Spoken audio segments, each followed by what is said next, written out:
我叫黛西，每天早起的第一件事就是把大门口打扫得干干净净，再给花坛里的花浇足水。这就是我在维瑟伍德家作为一名女仆的日常工作。按理说浇花是园丁的活，但在我们这儿3个人得顶10个人用，没办法，谁让咱家主人兜里实在没钱。就在这时，大门口突然传来一阵惨叫，好像出事了。门口这帮人又来吃闭门羹了。费瑟盖尔男爵还想撑面子，结果女仆常一露面，气氛瞬间就变了。他隔着大门问男爵：“你怎么又来了？”费瑟盖尔还想套近乎，结果对方一句话就把路堵死了。还是那句话，这房子给多少钱都不卖。费瑟盖尔男爵这次是铁了心，直接推开大门硬闯了进来，谁拦都没用。他大喊着今天必须见到主人，还吐槽这个月已经被拒绝了3次，甚至直言这地方荒废的像个鬼屋。眼看他就要冲进屋里，女仆长直接挡在门前，他语气强硬地问男爵：“你这种粗鲁的行为到底想干什么？”费瑟盖尔男爵彻底爆发了，他指着墙上的画像大喊：“我真是受够了！”他说：“要是死去的子爵看到自己的宅邸破败成这样，肯定会心疼死。”说着说着，他的语气突然软了下来，感叹日子过得真快。一转眼，子爵在魔法战争中去世，竟然已经4年了。看着老友的画像，他嘴里嘟囔着，还真有点想他了。女仆长再次下逐客令，请回吧，男爵。费瑟盖尔男爵根本不听，他转头盯上了旁边的女仆黛西，大喊着让他过来回话。他想从小女仆嘴里套话，问子爵是不是已经搬走好几年了。结果黛西冷冷的回了一句：“他一直都在。”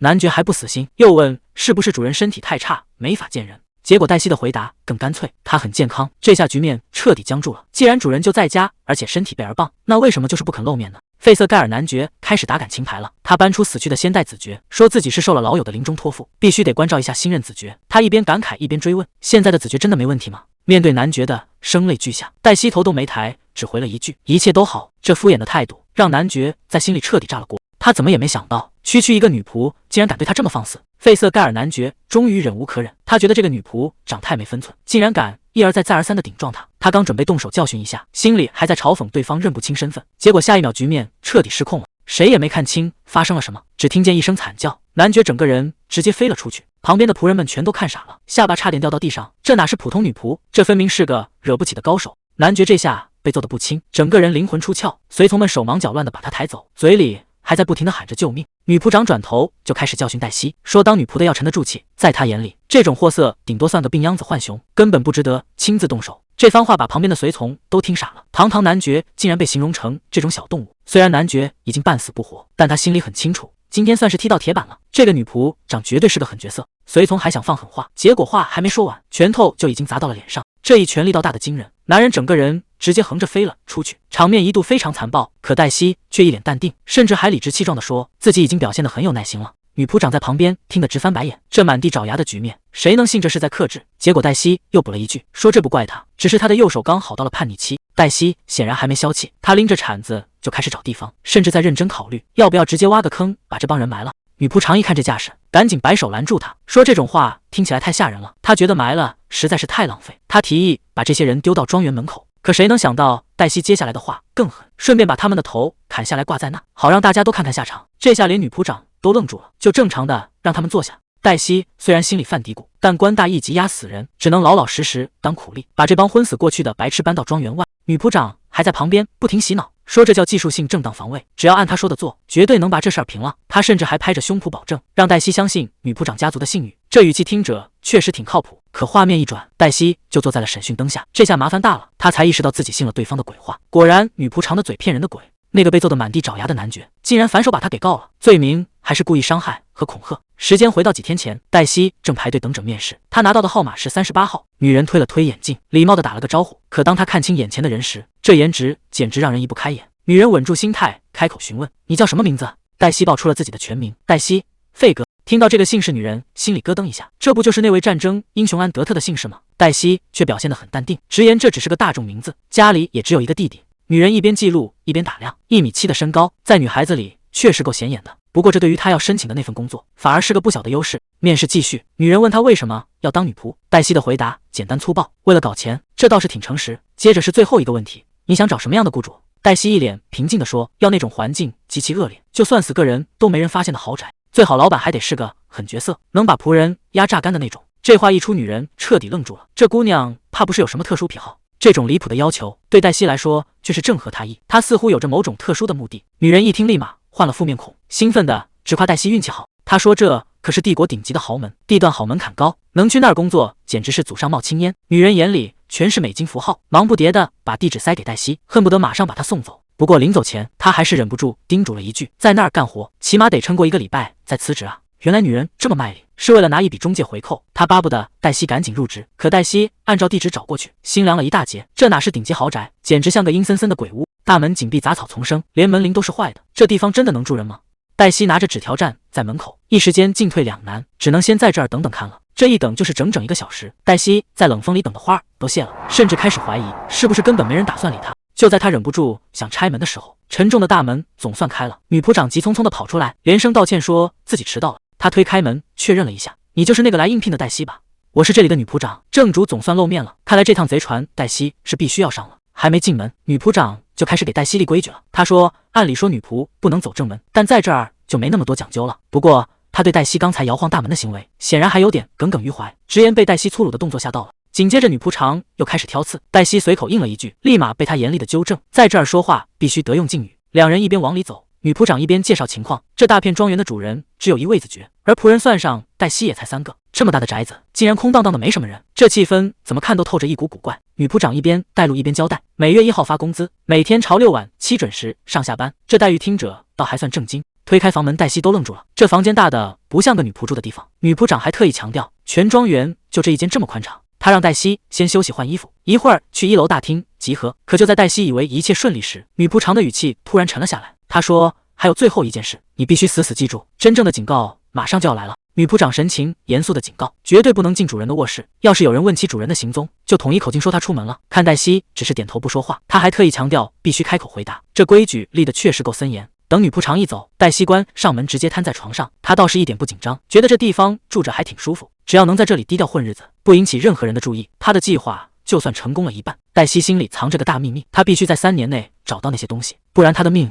就保不住了。可现实是这里的活儿多到离谱，黛西干起活来简直像开了挂，连她自己都忍不住吐槽，这地方的人简直都疯了。女仆长在一旁看得眉开眼笑，只夸黛西体力好脑子快，说花大价钱把她招进来真是值了。黛西这才反应过来，难怪面试官看她的眼神就像在看一头会干活的金猪，这下真是掉进贼窝了。疯狂干了一整天活，黛西的肚子早就开始抗议了。女仆长一看天色不早，终于大发慈悲，宣布收工开饭。黛西满脑子都是吃的，本以为能美美补上一顿，结果第一口汤刚下肚，她心里就暗叫一声坏了，这味道简直一言难尽。看着对面女仆长那审视的眼神，黛西这顿饭怕是吃不安稳了。嘴上说着这饭真难吃，黛西的身体倒是很诚实，一转眼面前的碗已经见底了。女仆长在旁边都看愣了，直言在豪宅里待了这么多年，还没见过像她这么有个性的女仆。话题一转，女仆长突然问起，你到底是怎么沦落到这步田地的？看着窗外若隐若现的火光，黛西陷入了沉默。她到底经历了什么才会出现在这里？黛西的脑海中闪过一片血色，那是关于安德特的沉重过去。看着他沉默不语的样子，女仆长还以为戳到了他的痛处。女仆长在那儿感慨人生，觉得谁心里没藏着点伤心事呢？既然不想说，那就别说了。结果黛西在心里翻了个白眼，她其实只是想说自己是因为没钱没房才来这儿打工的。这气氛算是被女仆长彻底带歪了。黛西本想藏好自己没钱的秘密，结果这日子过得简直比奴隶还惨，每天的工作清单根本看不见头，从早到晚连喘口气的功夫都没有。这种高强度的连轴转让她觉得自己根本不是在当女仆，而是在这儿当牛做马。每天吃完饭只要一沾床，整个人就彻底失去知觉了。到了第3天，这种极限状态终于要彻底崩盘了。就在黛西因为过度劳累陷入沉睡的时候，真正的危险已经悄然而至。寂静的房间里突然多了一个黑影，对方手里紧握着冰冷的短剑，寒光直指毫无防备的黛西。那个一直潜伏在暗处的威胁终于还是现身了。谁能想到刺客竟然会半夜潜入黛西的房间，还把短剑直接架在了她的脖子上。他冷冰冰地丢下一句话，想活命，从今天起你就是我的间谍。他的目标只有一个，就是监视维瑟伍德子爵的一举一动。可面对这种要命的威胁，黛西居然冷静地反问了一句，为什么？局面瞬间反转，刺客还没来得及放狠话，就被黛西直接反手制服。这下轮到刺客猛了，黛西不仅没被吓到，反而开始在他身上一顿乱翻。他冷笑着问，这样够了吗？果然，刺客身上藏着的秘密被他当场抓了个正着。这下麻烦大了，黛西搜出来的竟然是暗杀工会的自杀药，这是打算任务失败就灭口啊！刺客整个人都僵住了，他怎么也想不到，这个看似普通的女仆竟然一眼看穿了他的底牌。黛西居高临下的看着他，把那句为什么原封不动的还了回去。现在的局面已经完全脱离了刺客的掌控，刺客这下彻底老实了，被捆成粽子倒在地上，反倒开始怀疑起黛西的身份。他交代自己只是接了工会的委托，至于幕后黑手是谁，连他这个职业杀手都不知道。但最让人后怕的是，刺客居然说在他之前已经有3个间谍来过了。黛西这才反应过来，难怪之前的女仆都莫名其妙失踪，这地方根本就是一个吃人的陷阱。刺客为了保命交代了一个关键线索，他曾强迫那些女仆签下服从誓言，但这根本不是普通的契约，而是一种拿灵魂当抵押的禁忌魔法，只要违背誓言，灵魂就会彻底粉碎。黛西这才意识到，那些失踪的女仆根本不是逃跑了，而是全都已经没命了。到底子爵身上藏着什么秘密，竟然要用这么多条人命来掩盖？刺客这下是真的怕了，为了活命，他甚至提出愿意签下那个恶毒的服从誓言，保证这辈子都消失在黛西面前。可黛西根本不吃这一套，这种人的保证连一张废纸都不如。他反手一个手刀，直接让刺客彻底闭了嘴。看着昏死过去的刺客，黛西陷入了沉思，到底要不要干脆点，直接让他永远开不了口。脑子里突然闪过女仆长的警告，叫他千万别动什么歪心思。可黛西心里清楚，在这个吃人的地方，善良可救不了命。她独自站在窗前，看着月光下的庄园，心里已经把利弊权衡了无数遍。既然已经卷进了这场阴谋，那就没有退路了。天马上就要亮了，而黛西也终于做出了她的决定。女仆长一边喝茶一边闲聊，说隔壁那栋空了很久的大宅子，今天突然热闹起来了，好像是有新邻居搬了进来。这话听在黛西耳朵里简直像个炸雷，因为在她的计划里，那里本该是一间无人知晓的空屋，事情显然脱离了掌控。黛西一秒钟也坐不住了，随便找了个借口就往外走。她必须立刻去确认这个不请自来的新邻居到底是何方神圣。女仆长还在后面纠正她的用词，可黛西现在根本顾不上什么优雅，她心里只有一个念头：刚才实在是太大意了，这种低级错误很可能会让她之前的努力全部白费。她一路在走廊里飞奔，恨不得立刻飞到现场。推开房门，她直接冲到了窗边，死死盯着外面那个所谓的邻居。到底是谁偏偏选在这个时候搬进这间本该没人的屋子？到底是在演哪一出？那个人是谁？那家伙一身贵气，正悠闲的在花园里看书。可就在黛西观察他的那一刻，他竟然敏锐的抬起了头。这下麻烦了，对方似乎察觉到了他的视线。这个不请自来的新邻居，恐怕比想象中还要难对付。黛西一眼就看出来了，楼下这家伙绝对不是什么普通人。为了保命，他决定立刻止损，把昨晚那个刺客的事彻底烂在肚子里。可还没等他想好怎么脱身，对方竟然直接找上了门，还笑眯眯的打了个招呼。谁能想到这个浑身透着贵气的男人，居然说自己是新来的园丁兼厨师？这下事情彻底失控了。这种离谱的谎话，黛西是一个字都不敢信。黛西这辈子都忘不了这一天。就在这个阳光明媚的午后，她和这个叫鲁的男人正式打了个照面。黛西一开口就是个重磅炸弹，她说有人被开除了。女仆长还没反应过来，开玩笑问：难道是你自己吗？黛西摇了摇头，指向窗外那个鬼鬼祟祟的家伙。女仆长愣了一下：你是说鲁？没错，就是他。这下事情麻烦了。在黛西眼里，鲁这家伙绝对不简单，甚至可以说是个危险人物。他坚持要赶紧让他卷铺盖走人。女仆长却觉得太草率了，毕竟人家才刚来一天。他还开玩笑说：其实你俩半斤八两都是怪人。可黛西一点也笑不出来。他盯着窗外那个男人，心里很清楚自己和他根本不是一类人。说实话，鲁这家伙浑身上下都透着可疑，可偏偏长了这么一张脸，简直是在挑战人的心理承受能力。不管是那头显眼的蓝发，还是像金子一样的眼睛，放在他身上都显得刚刚好，甚至连那种懒洋洋的眼神都让人移不开眼。这种长相看一眼就是一种冲击，可长得好看归好看，他的性格恐怕才是真正的麻烦所在。刚才还说人家可疑，结果鲁一走近打招呼，女仆长瞬间就没词了。面对这个礼貌又帅气的厨师兼园丁，他连话都说不利索，只会反复重复那几句客套话。旁边的黛西全程冷脸，看着自家上司在这儿丢人现眼，心里估计已经无语到了极点。鲁倒是表现得很体面，笑着说他都明白了。鲁这家伙真是自恋到了极点，他一边感叹自己美得发光，一边面不改色的吐槽，说这地方简直像个快倒闭的垃圾场。女仆长已经被迷得晕头转向，根本没听出好赖话，只有黛西在旁边听得清清楚楚。这家伙分明是在指桑骂槐。就在这时，鲁突然收起了那副笑脸，眼神直勾勾地盯着黛西。他问：那这一位又是谁？这下气氛彻底变了，黛西显然已经成了他的下一个目标。鲁这一开口就阴阳怪气的，他盯着黛西说：你的名字就叫女仆啊，还真是够特别的。虽然嘴上说着期待以后的合作，但他那句女仆小姐怎么听都像是在故意挑衅。可偏偏女仆长完全不设防，还一本正经的商量要多盯着他点，其实心里想的全是人家那张帅脸。黛西在旁边听得简直要抓狂，自家上司这哪是想监视危险分子，分明是想给自己找个借口多看两眼。这下麻烦了，整个大宅最清醒的人，现在反倒成了最心累的那一个。事情越来越不对劲了。黛西发现鲁不仅跟刺客有联系，甚至就住在维瑟伍德家对面，这简直就是明摆着的监视。黛西一眼就看穿了，这家伙绝对是派来盯着子爵的间谍。气氛一下子变得特别紧张。黛西本以为接下来要商量对策，结果女仆长话锋一转，突然叫住了他。他指着窗户说：比起那些，你还是先把玻璃上的手印擦干净吧。黛西心里很清楚，鲁和那个刺客绝对是一伙的，但这件事他没法跟女仆长开口，万一被反过来怀疑身份，他可能连这个落脚点都会失去。更何况女仆长现在完全掉进了钱眼里，鲁不仅主动要求薪水减半，甚至还自费翻修花园。这种廉价劳动力谁舍得赶走？金钱的力量确实可怕，它能让人对眼前的危险视而不见，哪怕对方是个威胁主人性命的间谍。既然指望不上别人，黛西盯着窗外那个忙碌的身影，心里已经有了主意，看来是时候找个机会跟这家伙好好动动手脚，让他把肚子里的秘密全吐出来。鲁似乎早就察觉到了身后的视线，他头也不回地问：“你是不是有话想跟我说？”黛西这下也不躲了，他直接推开窗户跳了下去，当面质问他：“你到底是谁？”鲁还是那副不紧不慢的样子，他笑着提醒黛西：“名字不是早就说过了吗？我叫鲁，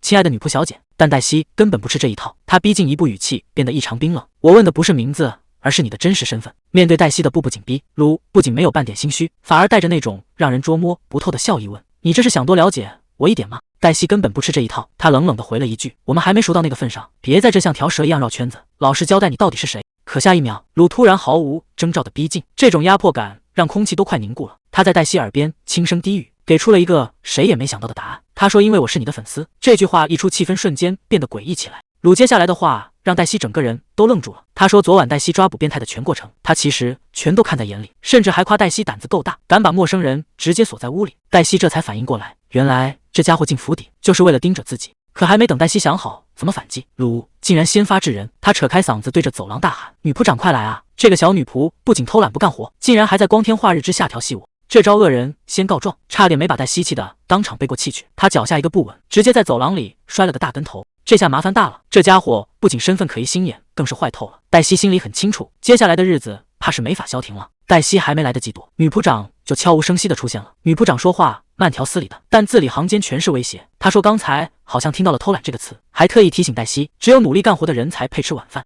这下黛西彻底没脾气了，为了不被饿肚子，她只能拼了命地干活。可即便这样，那天晚上的饭菜吃在嘴里，还是觉得一点滋味都没有。画面一转，时间回到了现在，一场关于诉讼的谈话正在进行。那个一直悬而未决的官司到底进展的怎么样了？先说结论，那场闹得沸沸扬扬的官司竟然以男爵撤诉告终了。虽然明面上案子已经结了，但黛西心里很清楚，关于他身份的调查还在继续，这事儿还没完。更让他感到不安的是，这一切发生的实在太巧了，就像是有人在背后强行抹平了所有麻烦。黛西盯着眼前这个正抱着土豆一脸轻松的男人，终于忍不住把心里的怀疑全部导了出来。他死死盯着鲁的眼睛问：“是你杀了男爵吗？是你把他埋了吗？”面对黛西这么严肃的质问，鲁不仅一点没慌，反而还装出一副受害者的样子。他说：“这种话可不能乱说，万一让人想歪了多不好。”接着，这家伙戏精附体，开始教黛西怎么报答救命之恩，什么要把恩情记一辈子，什么愿意当牛做马当奴隶，甚至还说出要舔脚背这种离谱的话。看着鲁在那演得起劲，还问要不要现在就试试。黛西气的整个人都要炸了。不过看着他这副没皮没脸的样子，看来那个消失的男爵确实已经被这家伙彻底搞定了。眼睁睁看着人走掉，旁边的小警员坐不住了，这案子难道就这么算了？带头的胡子哥也很无奈，上面突然下了死命令，不管男爵的案子怎么结，必须死盯着黛西的过去。这事儿确实透着邪门，男爵之前闹得那么凶，结果现在说撤诉就撤诉，简直像变了个人。事情肯定没这么简单。胡子哥突然想起一个传闻，这个叫黛西的女仆背景可不一般，她很有可能是那个地方唯一的幸存者。两人挤在颠簸的车厢里，气氛本来就有点尴尬，鲁却在这时候突然开口，直呼黛西的名字。他抱着那一袋子土豆，语气听着慢条斯理的说自己帮了这么大的忙，到现在连句正经的谢谢都没听到。紧接着这家伙就开始毒舌了，说黛西总不至于连狗都不如，毕竟连家里的看门狗都知道受了恩惠要报恩。这话一出，黛西直接被噎得没词了。这男人摆明了是在讨债，躲是肯定躲不过去了。黛西深吸一口气，终于打算开口回应了。黛西憋了半天，终于从牙缝里挤出一句谢谢，虽然听着很不情愿，但好歹是开口了。鲁可没打算这么轻易放过他，他反问了一句：“光口头谢谢就完了？既然要谢，那就要拿出点实际的报酬。”这话一出，黛西整个人都警惕了起来。他想都没想就直接摊牌，说自己兜里1分钱都没有。鲁听完直接笑了，他想要的报酬可不是那点碎银子。鲁根本不在乎那点钱，他凑近黛西，语气严肃地警告他，以后别再这么鲁莽了，凡事多动动脑子。说以后要是再遇到需要处理尸体这种麻烦事，记得第一时间先找他。这话听得黛西火冒三丈，他直接对了回去，说自己根本没打算去干那种杀人越货的勾当。就在两人僵持不下的时候，女仆长急匆匆跑了过来，看到两人平安回来，他总算松了一口气。虽然男爵那边动作很快，已经正式提起了诉讼，但看鲁这副淡定的样子，局面似乎还在掌控之中。女仆长正发愁呢，说原本想私下解决男爵的事，结果对方根本不打算罢休，非要闹个鱼死网破。正说着，黛西的肚子突然咕咕乱叫，这尴尬的动静一下子把沉重的气氛给打破了。鲁这家伙反应极快，一听女仆长开口求助，马上表现得像个绅士，说既然是您开口，那他必须得露一手。看着鲁在那大献殷勤，女仆长被哄得挺高兴，还真想看看他有什么本事。唯独旁边的黛西看清了真相，这男人哪是想做饭啊，分明就是只狡猾的狐狸。照这个势头下去，连女仆长都要被他给收买了。黛西在心里疯狂告诫自己，千万不能再被这家伙给骗了，必须得保持清醒。可鲁根本不给他冷静的机会。他在厨房里动作行云流水，切菜、尝味、摆盘，简直像是在表演一场华丽的秀。尤其是最后撒调料的动作，那架势就差把魅力2个字写在脸上了。当这碗热气腾腾的浓汤端到黛西面前时，鲁还温柔地补了一句：“请慢用。”看着这碗甚至在发光的汤，黛西拿着勺子愣住了。这下麻烦了，好不容易筑起的理智防线好像又要塌了。鲁表现得云淡风轻，说：“因为食材只有土豆，所以就随便做了点简单的。”结果女仆尝一动勺子，整个人都被惊艳到了，直夸这是他这几年吃过最好的一顿，甚至觉得只付鲁1半工资，良心上都过不去了。鲁听了这话，还不忘顺带损一下旁边的黛西，说：“要不是某人削土豆像乌龟一样慢，这顿饭本来能更早开餐。”黛西在一旁听得火冒三丈，可偏偏这饭做的实在太好吃，她根本找不出理由反驳。这下她是彻底郁闷了，一边往嘴里塞吃的，一边还在心里埋怨自己，当时手速怎么就不能再快点呢？女仆长看着狼吞虎咽的黛西，一边提醒她慢点吃，一边转头盯上了鲁。这位道士再太不寻常了，再加上男爵那边突然撤诉，女仆长越想越不对劲，心说你该不会是把男爵给烤了，或者直接扔锅里煮了吧？他甚至开始怀疑鲁是不是什么微服私访的大贵族，身份比男爵还要高出一大截。结果鲁听了这话，不仅没打算解释，反而顺着话茬开始自夸，说自己确实优雅高贵，有钱有颜，除了有点自我感觉良好，简直就是完美的化身。这番不要脸的发言，听得旁边的黛西直翻白眼，心说这家伙对自己那点自恋属性倒是挺有自知之明的。鲁这嘴是真的不饶人，他一边看着黛西，一边慢悠悠地说：“看来你还是能把话说利索的嘛。”他让黛西以后保持住，别总像个傻瓜一样，说话只说一半。听得旁边的女仆长都愣住了，黛西嘴里塞得满满当当，心里却在疯狂翻白眼，心说我看起来像傻瓜，还不是因为讨厌你才话多的吗？可鲁根本不在乎他在想什么，反而端起碗问了一句：“怎么用这种眼神看着我？是想喝我的炖菜吗？”刚才还在心里放狠话的黛西，这下彻底没脾气了。她一把接过碗，心安理得地安慰自己：人可以讨厌，但炖菜确实是无辜的。鲁吃饱喝足，准备撤了，临走前还不忘调侃一句，说加班费回头再算。女仆长倒也干脆，直接摆摆手说明天见。随着大门关上，屋里的气氛瞬间变了。黛西看着空空的盘子，心里却怎么也踏实不下来。虽然这顿饭确实好吃，但鲁这个男人实在太可疑了。黛西觉得跟这种底细不明的人共事，简直就像在身边埋了个雷。深夜里，黛西独自拿着烛台，开始复盘整件事。她觉得鲁的身份只有2种可能，要么他是冲着维瑟伍德来的，潜伏在这里暗中监视，要么就是有人盯上了他的过去，而鲁就是那个专门来抓他尾巴的人。黛西独自站在窗边，看着窗外寂静的夜色，心里的不安却越来越重。她在反复掂量刚才那个念头，如果鲁真的是冲着他来的，那事情可就彻底麻烦了。这种可能性的直觉在这一刻变得异常强烈，甚至让他有些喘不过气。他看着远处漆黑的树影，心里忍不住在想，对方到底掌握了多少线索？月光冷冰冰的照进房间，蜡烛早就熄灭了。黛西在睡梦中并不踏实，黑暗里那个被隐藏的名字正在一声声把他唤醒。安德特，安德特，现在就停！这是指挥官的命令，我不需要任何人的许可，这就是我自己的决定。但他根本不在乎什么命令，这一步跨出去，就再也没有回头路了。雷声响彻整座高塔，安德特最后看了一眼身后，轻声说了句：“拉斐洛再见了。”身后的人还在疯狂咆哮，命令他立刻滚回去，但他已经拔出了剑，这一跃就是要彻底做个了断。眼前的怪物根本不是人类，但安德特很清楚，如果现在退缩，就再也没有机会守护降手的人了。梦里的动静还没散干净，黛西猛地睁开眼，发现自己正躺在寂静的卧室里。刚才那些火光和爆炸真实的让人害怕，她坐在床边半天都没回过神来。事情越来越不对劲了，如果梦里的那些都是真的，那一直待在身边的鲁到底知不知道真相？这个念头一出来，他心里彻底乱了。故事要从14年前说起，那时候大法师梅菲斯特为了能活个没完没了，直接掀起了一场恶战，到处都是雷电和废墟，整个世界眼看就要彻底玩完。就在最绝望的时候，有人站了出来，皇帝之剑安德特，费格，他凭一己之力，硬生生把人类的命运从悬崖边拉了回来。但谁能想到，这个威风凛凛的将军，其实就是我，是女仆黛西的另一个身份。你肯定会纳闷，一个男人一个女人，这性别怎么可能对得上？这事儿说来话长，但也简单，全是因为我那个死在战场上的弟弟，为了守住家乡，为了替他活下去，我只能亲手埋葬掉那个软弱的自己。为了能顶替弟弟的名字活下去，我动用了禁忌的法术，强行把自己的身体变成了男人。我就这样戴着安德特的面具，在刀尖上走了整整好几年，直到那场跟梅菲斯特的决战。那一剑刺下去的时候，我确实是抱着必死的决心，本以为这辈子就这么交代了，可谁能想到，等我再次睁开眼，竟然又变回了那个真正的自己。这场本该结束的噩梦，好像才刚刚开始。一晃眼4年过去了，可老天爷就像在开玩笑，满打满算，我竟然也就剩3年好活了。这事儿闹得我觉都睡不踏实，要是明天上班迟到丢了饭碗，那才是真的亏大了。毕竟现在的我只是个普通的女仆黛西，看来想弄清楚这到底是怎么回事，只能去问问那个男人了。没错，我必须去找鲁谈谈，翻个墙对我来说小菜一点，可现在我却被这扇门给难住了。到底是该客客气气的敲门，还是干脆发挥本色直接暴力破门呢？就在他纠结的时候，这扇门竟然自己开了。看来屋里那位早就发现他了。还没等我反应过来，之前的刺客就这么大摇大摆地出现在我面前，是不是吓着你了，女仆小姐？接着他神神秘秘地说，家主早就料到他会来，所以他一直在这儿等着呢。家主？黛西听得一头雾水，这家伙到底在搞什么鬼，跑来这儿改行当管家了？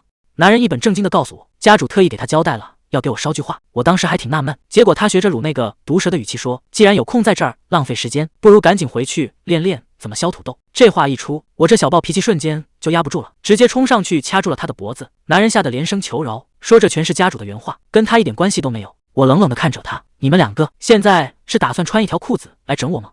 男人听完直接翻了个白眼，他说你是不是失忆了？当初明明是你把我关在这儿的。可男人却突然认真起来，他说自己是心甘情愿向家主低头，因为弱者服从强者本来就是天经地义。提起那位家主的时候，他说那男人简直深不可测，根本不是普通人能招惹的，而且这整座宅邸早就被厉害的法阵给封死了，外面的人想看一眼门都没有。既然这地方能甩掉工会的眼线，那我就先在这儿待着，看看情况再说。不过这宅邸里的法术确实厉害的有点过头了，连我之前都没察觉到。更离谱的是，鲁竟然能让他这种顶尖杀手都吓得魂不附体。看来我之前的直觉没错，这男人绝对是个狠角色。幸好当时没跟他硬碰硬，毕竟我这副身体还没恢复，要是真动起手来，后果简直不敢想象。我直接开门见山地问男人，你觉得你家主子会不会就是那个雇佣杀手的幕后金主？男人摇了摇头，他说鲁这种性格的人根本不屑于去找什么暗杀工会。但他紧接着又抛出一个重磅消息，鲁虽然不找杀手，但他确实早就盯上了维瑟伍德家族。看他能提前预知我的行动，就知道这男人背后的水有多深。他现在为了保命，肯定不敢拿这种事来骗我。既然他没撒谎，那事情就变得更有意思了。鲁到底在打什么主意？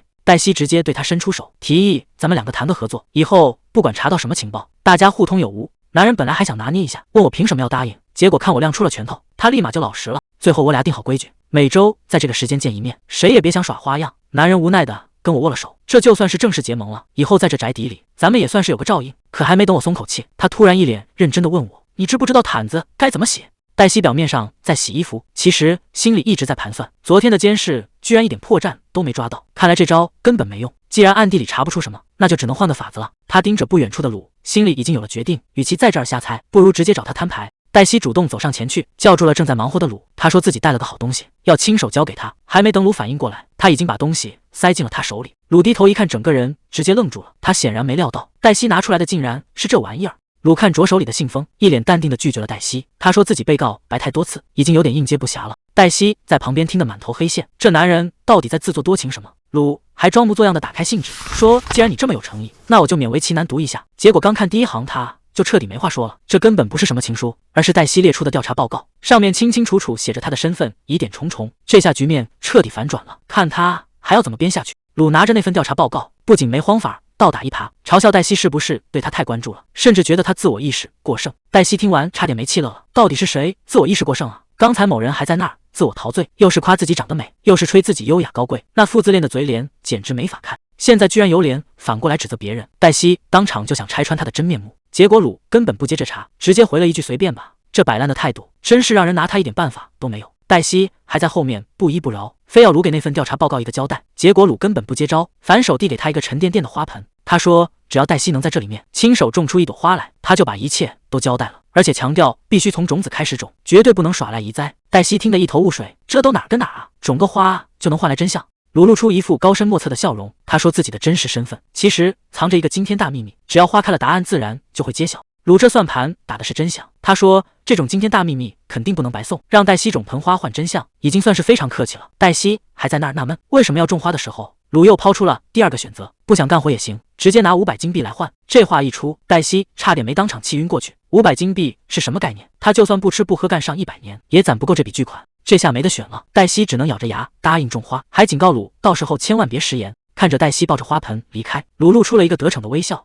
鲁在那儿深情款款的摸头杀，还说非常期待黛西种出的花。结果黛西根本不吃这一套，甚至想直接动手折断他的爪子。就在这气氛最尴尬的时候，女仆长突然现身，推了推眼镜，冷冰冰的提醒他们，这里严禁办公室恋情。这下麻烦大了，黛西吓得赶紧解释是误会，可女仆长根本不信，只留下一句走者瞧。看来这盆花还没种出来。女仆长这招是真狠，直接拿工资威胁黛西，说要是再被抓到偷懒，这月的钱就别想拿全了。鲁还想在旁边说点什么，结果被女仆长一个眼神瞪回去，直接打发黛西去集市买菜。黛西走在街上，越想越憋屈，明明是鲁在那儿纠缠不清，结果最后要被扣钱的竟然只有他自己。这打工人的日子真是没法过了。为了保住这点血汗钱，黛西决定暂时收手那个关于鲁的惊天大秘密，他现在是一点也不敢查了。黛西一边走一边安慰自己，对鲁的怀疑可能只是直觉，毕竟人家目前确实没干什么坏事，还是先顾好眼前的差事要紧。可这集市上的摊位实在让他有点下不去手，这些萝卜土豆看着就没水分，感觉放了不知道多少天。更不对劲的是那个卖菜的老太太，整个人缩在红头巾里，看着比那些蔫了的菜还没精神。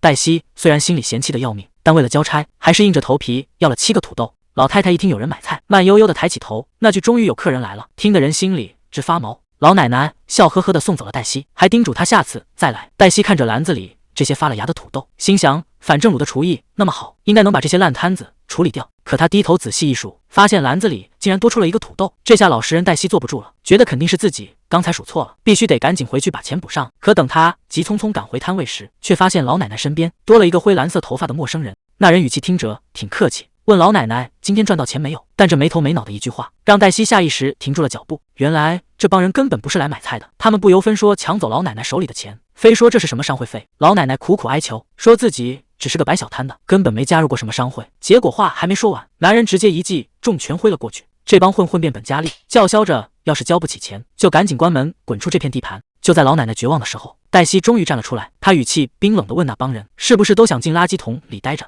这帮混混看黛西一身女仆打扮，根本没把她放在眼里，甚至还凑到她跟前放狠话，威胁要让她以后在这条街混不下去。老奶奶吓得直哆嗦，拼命喊着让黛西快跑，别为了她这个老太婆惹上麻烦。可谁能想到，黛西连眼睛都没眨一下，直接踢向混混的下体。刚才还嚣张跋扈的男人，这下彻底被打懵了。这哪是女仆啊，这简直是个惹不起的疯女人。刚才那一脚只是个开始，黛西顺手挥拳砸向混混，像扔垃圾一样，直接把他倒栽葱塞进了路边的垃圾桶。这动作干脆利落，看得旁边的路人全都傻了眼。黛西却像没事人一样，面无表情的活动着手指关节，那咔咔响的声音听得人脊背发凉。围观的混混哪见过这阵仗，吓得抱在一起疯狂摇头，转头就撒丫子跑没影了。老奶奶颤抖着拉住黛西的手，不停的道谢，说要是没有这位小姐，她今天真的不知道该怎么办了。黛西低声询问老奶奶，这帮地痞流氓到底是什么来头？老奶奶叹了口气说，他们最初是战争时期的自卫队，可仗打完之后，这帮人就彻底变了质，整天打着维护治安的幌子，到处强收保护费，只要谁敢不给钱，他们就会像今天这样上门闹事，搅得大家根本没法过日子。听完这些，黛西抬头看向那块招牌，她嘴角微微上扬，露出了一个意味深长的微笑。原来是这样啊。路过的商人无奈地说，这地方全是他们的人，报官根本没用，搞不好他们跟官家就是一伙的。这事儿确实透着点古怪。在我的记忆里，酒馆本该是大家抱团取暖互通消息的地方，可现在这群人竟然披着商会的皮，在这里横行霸道。不过他们来的正是时候，关于神器的线索正好可以从这帮人身上连本带利的挖出来。半夜偷偷溜出去，确实不是一个女仆该干的事，但要是被女仆长抓个正着，那后果绝对比现在冒险要惨得多。本以为计划天衣无缝，可这背后怎么突然感觉凉飕飕的？这下麻烦了，该不会已经被盯上了吧？黛西扫视了一圈，发现人数根本对不上，少了2个关键的目标。她走到吧台坐下，平静地说，我要点单。酒保头也不抬的摆摆手，还没到营业时间，小姐你还是去别处吧。就在这时，一个壮汉突然挡在面前，等等，这可是位老熟人。壮汉盯着黛西看了半天，突然冷笑着问，小姐我们是不是在哪见过？黛西还没反应过来，对方的脸色瞬间就变了，就是你吧，那个把我弟脸都打烂了的疯女仆。黛西这才想起来，原来是那个小流氓的哥哥，简直是一模一样的大号垃圾。还没等他开口，酒保竟然直接掏出了短枪，黑漆漆的枪口就这么死死抵在他的额头上。酒保冷冰冰地说，长得倒是不错，可惜今天你走不出这扇门了。酒保冷笑着威胁，不想脑袋开花的话就给我老实点。黛西非但没躲，反而顺手抄起酒瓶开个洞。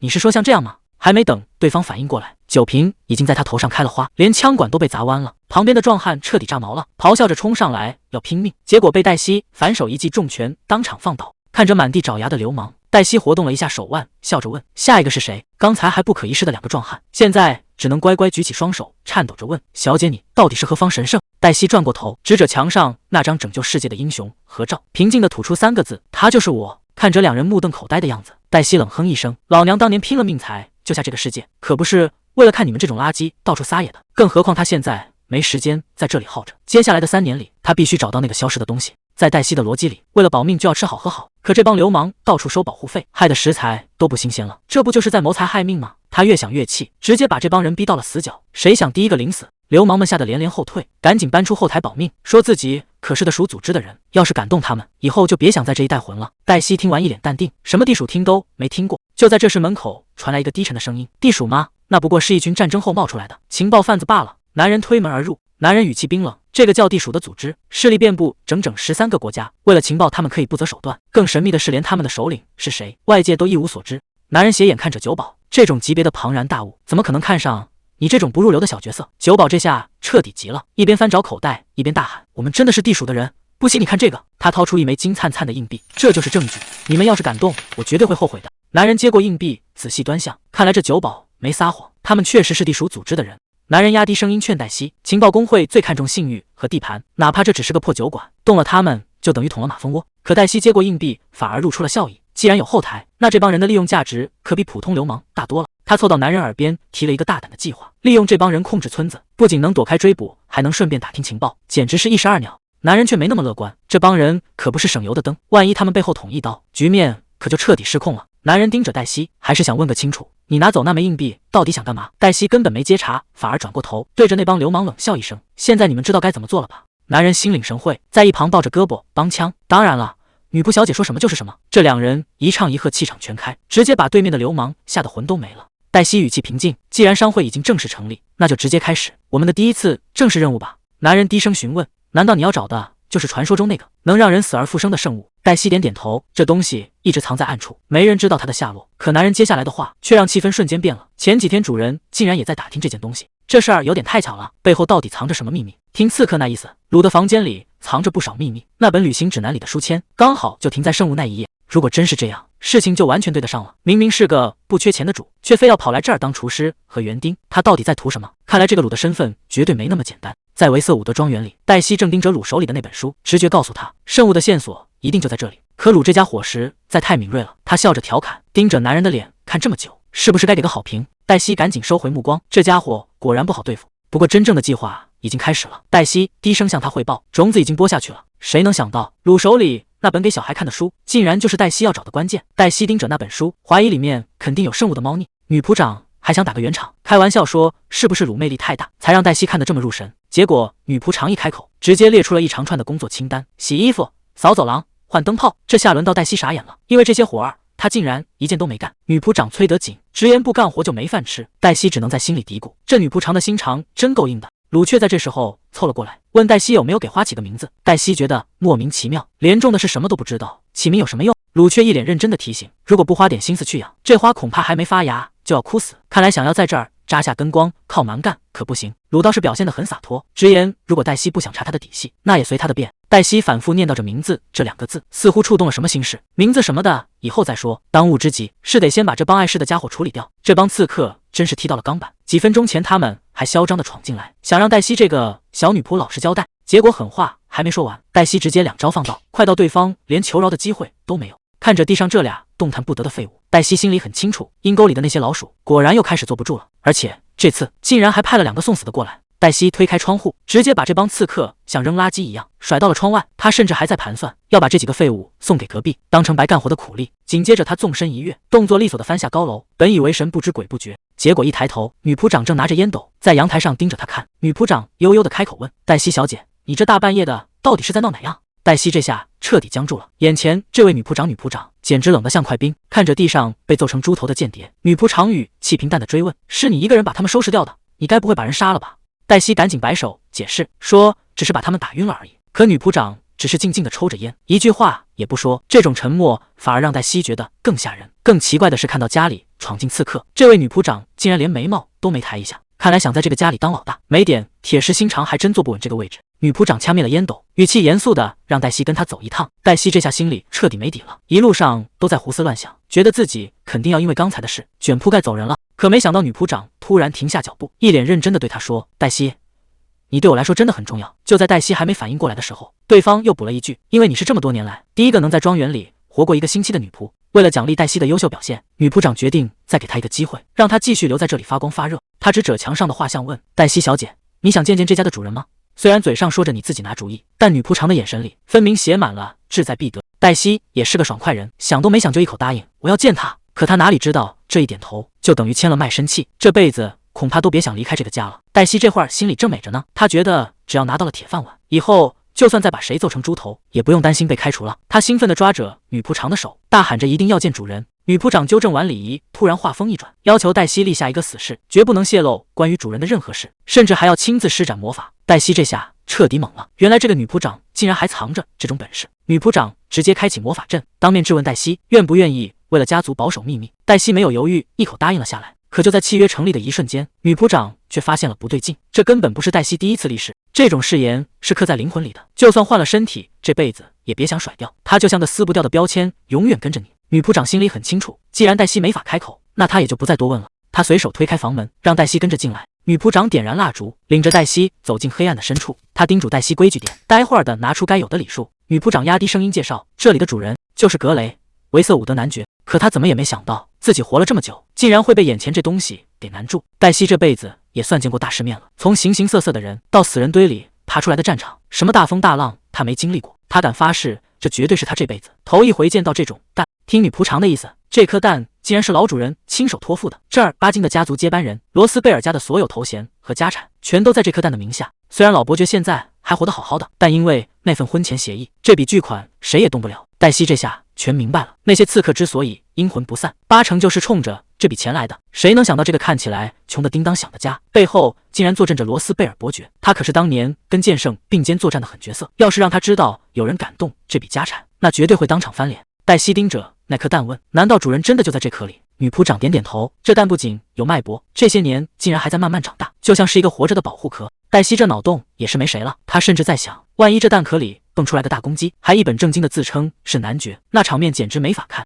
好在女仆长一声大喊，总算把他从胡思乱想里拽了回来。既然男爵真的躲在壳里，黛西心里已经开始打小算盘了，等这位爷哪天真醒了，高低的让他签个终身合同，把这辈子的长期饭票给稳住。不过事情好像又有了新变化，看着这盆花竟然发了芽，黛西心里挺不是滋味的。她觉得自己反正也没几年好活了，哪还有资格给他取名字？结果鲁在窗边一嗓子打破了沉默，喊他赶紧过去开饭，还威胁说晚了就全给他吃光。他端着东西走过去，语气特别坚定，名字我已经想好了。黛西指着花盆说，以后你就叫小鲁了。鲁在旁边听得直翻白眼，这名字听着也太耳熟了吧，你该不会是我的小迷妹吧？黛西却没开玩笑，她说用这个名字是怕万一哪天自己不在了，鲁能看在同名的份上帮他把这盆花照顾好。看着黛西对着花盆亲个没完，鲁在旁边笑得特别灿烂，调侃他是不是太喜欢了，竟然连个花盆都不放过。这下轮到黛西有点不好意思了。黛西现在只想收回刚才的感动，心里暗骂鲁真是个疯子，这人简直没法沟通。好在女仆长出来主持大局，一边张罗着开饭，一边叮嘱黛西别理鲁那套，顺便还给他派了新活，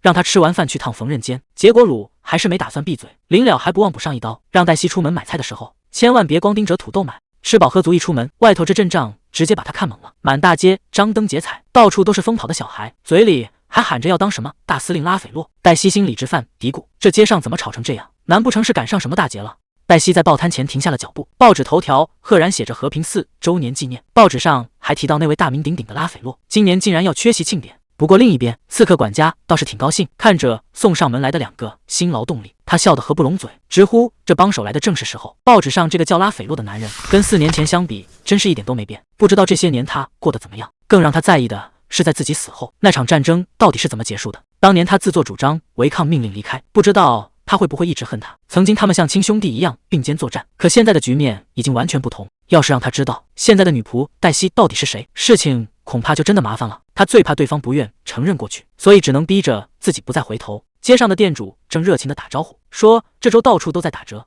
原来是为了庆祝和平日，纪念那场魔法战争的胜利。可对黛西来说，这个日子却有着完全不同的意义。大家都以为打折是为了庆祝，结果店主却说这事儿跟和平日没关系，原来是困扰大家多年的恶霸突然把收走的摊位费全退了。这下街坊邻居都乐坏了，听说是有个神秘人把那帮流氓狠狠收拾了一顿。比起报纸上那些大人物，这才是大家心里真正的英雄。店主们越说越起劲，甚至打算给那位英雄登报宣传，还要全城请客吃饭。黛西听得心里直发虚，生怕再待下去就要露馅，赶紧找个借口开溜了。好不容易躲开热情的街坊，她这才想起管家交代的差事。黛西刚推开门，就被这大阵仗给整懵了。2个壮汉居然管她叫女仆队长，原来管家早就打过招呼，说今天会有位大人物过来，连位置都提前留好了。她正纳闷这到底是怎么回事，九保就神秘的递过来一封信，说是那位管家大人指名道姓要亲手交给他。信上的内容让人脊背发凉，对方的目标竟然是血洗整个庄园，而且那件传说中的遗物就在这里。黛西还没从震惊中缓过神，九保就一脸兴奋地凑了过来，说他们已经按管家的吩咐办妥了。原来这帮人一直躲在暗处打听消息，看着这群满脸写着求表扬的壮汉，黛西心里直犯嘀咕，这阵仗是不是搞得有点太大了？虽然这帮人奇奇怪怪，但办事效率确实没话说。黛西临走前还不忘叮嘱，以后千万别再叫他队长了。等他紧赶慢赶回到庄园，正好撞见女仆长，看着满满一篮子新鲜食材，黛西总算松了一口气，这趟差事总算是有惊无险。黛西正打算回去干活，却被女仆长突然叫住，对方一脸纠结，显然接下来的话非常离谱。果然，女仆长压低声音问他能不能考虑女扮男装。这话一出，黛西整个人直接石化，让一个女仆去扮男人。黛西第一反应就是，难道自己的过去已经彻底暴露了？就在她心乱如麻的时候，女仆长却突然叹了口气，连声道歉说刚才只是开个玩笑，让黛西千万别往心里去。看着女仆长远去的背影，黛西悬着的心总算落了地。看来身份还没穿帮，但这突如其来的试探到底是为了什么？女仆长终于说出了实情，她竟然想让黛西女扮男装，代替子爵去参加贵族议会。黛西本来还纳闷，那种大场面为什么要让他去？可他转念一想，一下子就反应过来了。毕竟自家那位子爵大人现在就是个滑溜溜的蛋，别说去开会了，连路都走不稳。这下麻烦了，为了不让子爵丢人，黛西看来是没得选了。谁能想到这隔墙有耳，两人的秘密计划竟然被鲁听了个正着。看着突然现身的鲁，黛西和女仆长直接定在原地。这下真是怕什么来什么。鲁不仅没打算装没听见，反而饶有兴致地重复了一遍。原来那位神秘的主人竟然真的是个蛋。他笑着让两人展开讲讲。女仆长赶紧开始装傻，说鲁先生肯定是听错了，主人只是想吃个蛋料理而已。黛西在旁边拼命点头配合，结果鲁直接笑出了声。既然只是为了个菜，为什么要背着厨师偷偷说呢？鲁这双眼睛简直毒辣，他一眼就盯上了黛西手腕上的印记，还故意感叹这到底是什么祖传秘方，竟然还要立下誓言才能看。黛西心里咯噔一下，这男人实在太敏锐了，秘密恐怕早就被他看穿了。谁知道鲁话锋一转，竟然开始当众演起了戏。他装出一副受委屈的样子，埋怨大家只把秘密告诉黛西，甚至还挤出了几滴眼泪。这波绿茶发言把女仆长整不会了，只有黛西在旁边冷眼旁观。一共就3个员工，这男人戏也太多了。既然大家还是不信任，鲁决定直接亮出底牌。他提议自己也可以立下誓言，甚至承诺会亲自帮黛西进入贵族社交界。为了证明诚意，鲁直接掀开了衣袖，那一瞬间两个人都定在了原地。只见鲁的手臂上密密麻麻全是发光的蓝色印记，那是无数个誓言留下的刻痕。女仆长话都说不利索了，这么多伤痕，这男人到底背负了多少秘密？鲁却表现得像个没事人。他说这正说明自己守口如瓶，毕竟如果不守信用，他早就没命站在这了。看着这满身的痕迹，谁都能意识到眼前这个男人绝对是个对自己极狠的狠角色。鲁这波凡尔赛简直让人没法接。他轻描淡写的说，立过的誓言实在太多，数到101个之后就懒得数了。女仆长听得整个人都傻了，黛西更是满脑子问号，这男人到底什么来头？即便事件多识广的他，也没见过谁敢拿命立这么多誓言。还没等两人反应过来，鲁又露出了那种招牌式的笑脸。他问现在愿不愿意开口了，甚至还开玩笑说，如果不说的话，他可又要当众表演哭戏了。这男人真是把局面拿捏得死死的，软硬兼施，让人根本没法拒绝。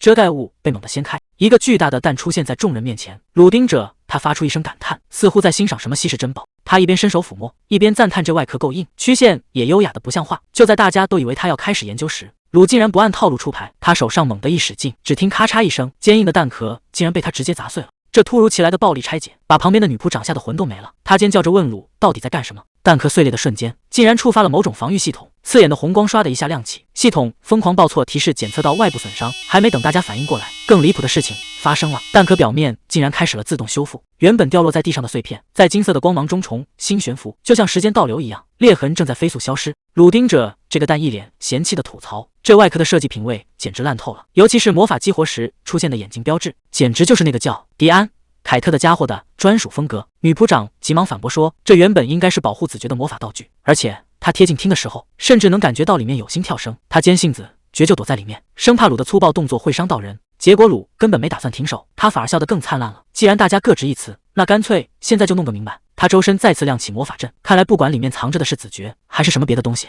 今天都必须得露个面了。随着魔法阵在空中铺开，女仆长整个人都看呆了，她从没见过这么详细的魔法解读，简直就像是一本教科书。鲁在一旁听得尾巴都要翘上天了，他自卖自夸地说，那是因为这可是出自他这个天才之手。不过玩笑归玩笑，鲁接下来的话让气氛瞬间降到了冰点。这玩意儿根本不是什么保护子爵的道具，它的真实用途竟然是在紧急时刻触发大范围的无差别攻击魔法。至于女仆长听到的那个心跳声，根本不是什么活人的动静，而是危险探测传感器在向外发射扫描波长。这下真相大白了，大家以为的救命稻草，其实是一个随时会爆炸的大杀器。鲁直接把话挑明了，既然这玩意儿是个大杀器，那就意味着子爵根本不在里面。这个结论对女仆们来说简直是晴天霹雳。女仆长整个人都僵住了，守了这么多年的秘密，结果到头来全是白忙活，这种挫败感换谁都受不了。可谁能想到他不仅没难过，反而一脸崇拜地凑到鲁面前，开启了疯狂查户口模式。他嘴里像连珠炮一样，不停追问鲁到底是从哪冒出来的，年纪轻轻怎么会有这种逆天的魔法造诣，甚至开始怀疑是不是自己平时练得不够勤快。看着女仆长这副狂热迷妹的样子，黛西在一旁直摇头，刚才那点沉重感瞬间全没了。法师的世界，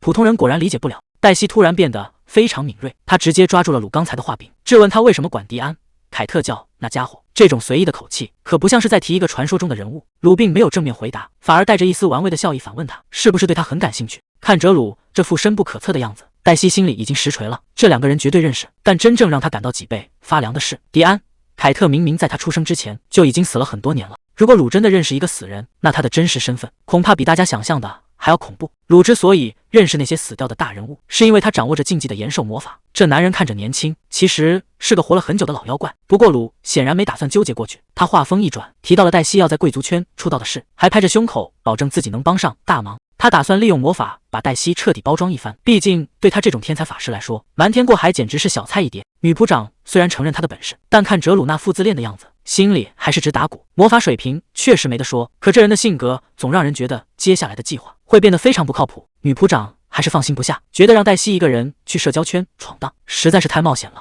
结果鲁直接抛出一个重磅炸弹，既然怕没人照应，那就干脆找个人结婚好了，只要在黛西身边安插一个自己人，不仅能随时保护，还能名正言顺地控制局面。女仆长甚至还纠结了一下，万一鲁是想让她去当这个新娘，那大宅里的子爵谁来照顾？鲁赶紧摆手让她别自作多情，他可舍不得给女仆长添这种麻烦。这下黛西彻底崩溃了，合着最后要被卖掉的人竟然是他。鲁微笑着宣布，这个所谓的子爵夫人由他来当就好了。大半夜的还下着大雨，侍从提着灯看向窗外，屋里的拉斐洛显然正为了什么事发愁。看来今晚拉斐洛大公是别想睡了。前线的消息一个比一个糟糕，物资断了，指挥官还受了重伤，现在的局面已经到了极限。有人提议去刺杀对方首领，但这明摆着就是送死，根本没人敢接这个活，除非有人能豁出命去把梅菲斯托的注意力引开，否则大家谁也活不了。拉斐洛直接拒绝了刺杀计划，在他看来让手下独自去送死简直是开玩笑，这种胜算极低的赌博他绝不会拿人命去填，哪怕现在的局面已经到了绝境。就在这时，安德特看着重伤的拉斐洛，他还不忘开口嘲讽几句。他说拉斐洛现在这副样子简直就像个刚爬出来的活死人，全靠草药在那吊着命。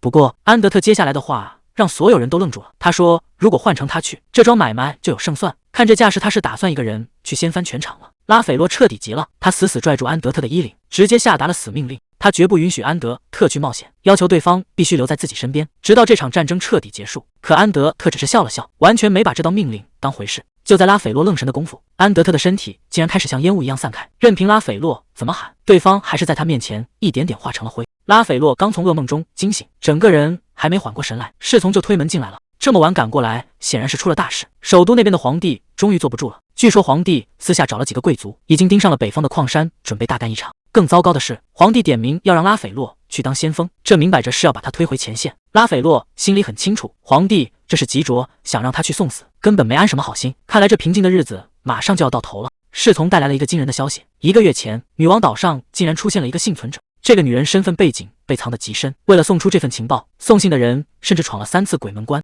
前2次都被人半路截杀，直到这第3次消息才总算传到了手里。侍从压低了声音说，这个女人现在正躲在城里当女仆，而且她的长相跟失踪的安德特一模一样。听到这个名字，拉斐洛彻底愣住了，这世上绝不会有这么巧的事。拉斐洛还没从刚才的打击里缓过来，他满脑子都是安德特消失的画面，拳头攥得死死的。侍从推了推眼镜，冷静地分析说，那个女仆肯定只是长得像而已，他已经把对方的背景查了个底朝天，那女人的亲人早就全死光了，根本对不上号。拉斐洛听完却显得很不耐烦，他冷冷地交代，以后这种不靠谱的消息别再拿来烦他。侍从低头领命，可谁心里都清楚，这件事恐怕没那么简单。看着眼前的宝贝，黛西心里已经开始打起了歪主意，这可是传说中的圣物迪安·凯特之眼，这种好东西留在那个子爵手里简直是浪费，要是能偷偷弄到手，对自己以后的计划绝对大有帮助。黛西盯着圣物陷入了沉思，大范围的攻击魔法和治愈魔法本质上完全是两码事，想要掌控它恐怕得费不少功夫。就在他琢磨着怎么偷梁换柱的时候，房门突然被推开了，鲁在这个时候闯进来，正好把黛西的思绪给撞了个正着。这下麻烦了，鲁的一句话把黛西从思绪里拉了回来，他神神秘秘地笑了笑，让黛西跟着他走一趟。黛西还以为是要去办什么苦差事，结果鲁根本不解释，直接把他带到了一座华丽的大门前。看着眼前这阵仗，黛西心里直犯嘀咕，这到底是什么地方？鲁还在卖关子，只管带着他往里走。随着大门缓缓推开，里面的景象让黛西吃了一惊，这地方可不像是普通人能进来的。鲁带黛西来这种高端成衣店，竟然是为了让她在社交界成功出道。黛西看着满屋子的奢侈品，小声嘀咕说自己根本没钱。鲁直接开启了霸道总裁模式，表示只要他肯掏钱，连女仆长侍从都不会有意见。紧接着，鲁就开始了疯狂的报蔡明式下单，从晚礼服到睡衣袜子，恨不得把整家店都给搬空。他给店员定了个死命令，15天之内必须全部交货。这下轮到店员傻眼了，这么大的工程量，半个月时间简直是要了他的命。鲁随口报出了维瑟伍德的名号，这间成衣店瞬间炸开了锅，那可是神龙见首不见尾的贵族。店长听完眼睛都直了，恨不得立刻上门去量尺寸，这可是个千载难逢的机会，要是能攀上这门亲事，店里的生意以后就是活招牌。鲁却直接拒绝了店长的请求，他一把将黛西拉到身前，找了个借口说子爵夫人太忙，让黛西直接当模特来试衣服。黛西还没搞清楚状况，就被鲁当成了挡箭牌，说他和夫人的身材肤色一模一样。还没等鲁开口反抗，黛西就直接把他拖进了试衣间。他赶紧质问鲁是不是要临时变卦，明明说好是鲁去当子爵夫人，现在到底在打什么主意？鲁却一脸淡定的解释说，只要有个现成的模特参考，他的变身魔法才能用得更顺手。他甚至还想把黛西也变成他的体型，问黛西愿不愿意。这提议听起来简直离谱，黛西心里很清楚，要是真变成鲁那种大块头，那行动起来可就太不方便了。他一脸嫌弃的拒绝了鲁，直言鲁在各种意义上都太大了，自己根本消受不起。鲁突然凑到黛西耳边，没个正经的问他自己到底哪里太大了。黛西被他这副样子气得够呛，直骂他是个疯子，转头就给店员报了一串数据，要求按身高1.8米，还得有肌肉细腰的猛男标准来做。这一进试衣间简直成了大型变装秀现场，店长一边量尺寸，一边疯狂吹着彩虹屁，直夸两人的身材是完美的衣架子。为了配得上子爵夫人的身份，店长给黛西挑花了眼，一会儿是显身材的丝绸长裙，一会儿又是最近最火的露肩款，每一套都贵气逼人。黛西还没从这一堆裙子里回过神，真正的压轴戏就登场了。当鲁换上定制西装走出来，店长直接被帅到语塞，这副扮相简直就是行走的荷尔蒙。谁能想到这两个人稍微收拾一下，竟然能有这种炸场的效果？这一亮相直接把在场的人都看傻了。店长和店员已经完全顾不上说话，只剩下满脸的崇拜。店长忍不住感叹，这两人站在一起，简直就是天造地设的一对。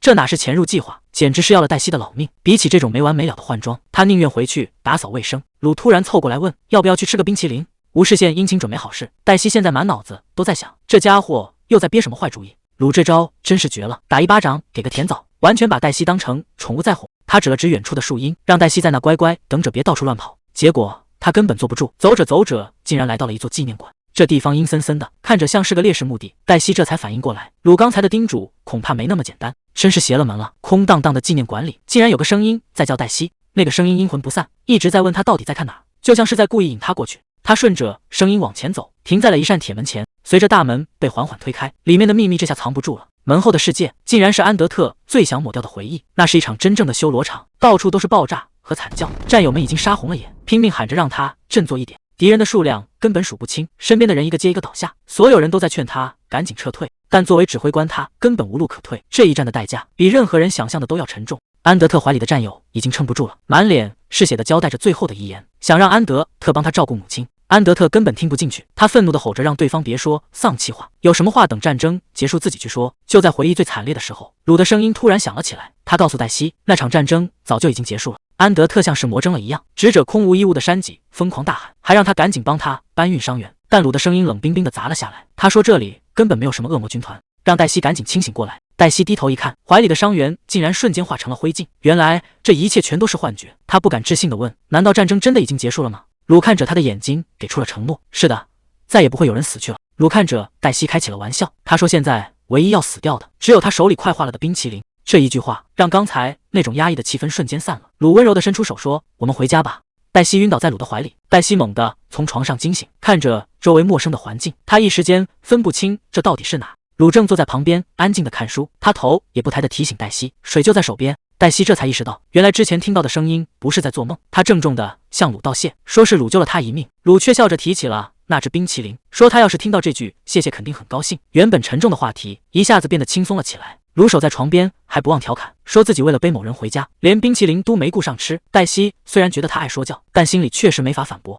看着天色已晚，黛西问他是不是一直守在这，鲁却把功劳全推给了管家和刺客，还顺便吐槽黛西总是把这些麻烦事甩给他处理。更离谱的还在后面，鲁为了帮黛西请假，竟然跟女仆长撒了个大谎，说黛西小姐又跑去埋人了，现在正接受特殊教育呢。黛西听完简直要气炸了，这么多正经借口不用，非要选一个最招黑的，这下他在女仆长心里的形象算是彻底毁了。黛西终于忍不住摊牌了，她直接质问鲁是不是为了偷走圣物才潜入这里。鲁却笑着反问他是不是想空手套白狼，从他这儿白嫖情报。黛西解释说自己只是好奇，毕竟鲁的身份也绝对不简单。鲁听完突然凑到了他耳边，语气变得既暧昧又危险。他说既然你这么好奇，那就先告诉你这一件事，千万别被我迷惑，否则最后受伤的只会是你自己。这一句警告让原本就复杂的局面变得更加让人捉摸不透了。面对鲁的暧昧警告，黛西只觉得他是在胡言乱语。鲁却笑着说，除非哪天黛西先放弃他，否则他这辈子都正经不起来。玩笑归玩笑，鲁很快就察觉到了不对劲，他收起笑脸，严肃地询问黛西是不是经常遇到这种怪事。黛西坦白说，虽然幻觉是第一次，但噩梦已经缠了他好几天了。鲁开始帮他分析原因，问他最近是不是受了什么刺激，才触发了这些可怕的幻想，或者有没有什么开心的事，能让他暂时摆脱这种痛苦。黛西盯着手里的水杯，陷入了沉思。那些挥之不去的噩梦，到底是因为什么才开始的呢？鲁无奈地叹了口气，觉得黛西对他提出的问题简直是一问三不知。黛西坚称自己什么都不记得，鲁却觉得他只是还没开窍，决定带他换个方式找答案。他让黛西彻底放松下来，闭上眼睛去感受内心深处，不要用脑子去想，而是要用心去感悟。